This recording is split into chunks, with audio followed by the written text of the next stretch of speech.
Hello guys, আজকে আপনাদেরকে পনির আলুর রেসিপি বানিয়ে দেখাবো। আমি এবার পেস্ট বানিয়ে নেব। টমেটোটা দিয়ে দিয়েছি, পেঁয়াজ, লঙ্কা, আদা দিয়ে দিচ্ছি। এবার খোসা ছাড়ানো চিনেবাদাম, কাঠবাদামটা দিয়ে দিলাম। পরিমাণ মতন জল দিয়ে দিলাম। সব উপকরণগুলো এবার পেস্ট করে নেব। আমি পনিরটা ছোট ছোট পিস করে কেটে নিচ্ছি। আপনাদের যেমন পছন্দ তেমনভাবে কেটে নেবেন। কড়াইয়ে তেলটা গরম করে নেব। পনিরটা হালকা করে ভেজে নেব।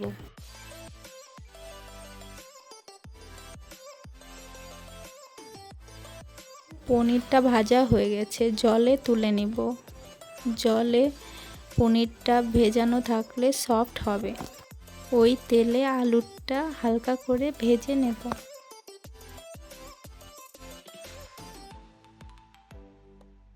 আলুটা হালকা করে ভেজে নিয়েছি, এবার তুলে নেব।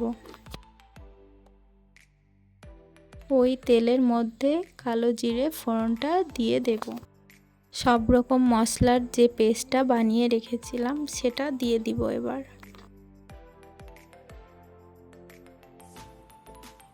হলুদ দিলাম, লঙ্কা গুঁড়ো দিব,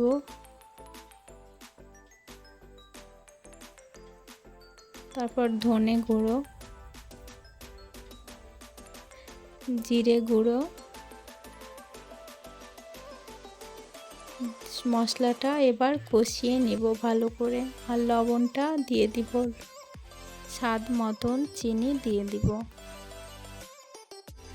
আলুটা কষিয়ে নেব।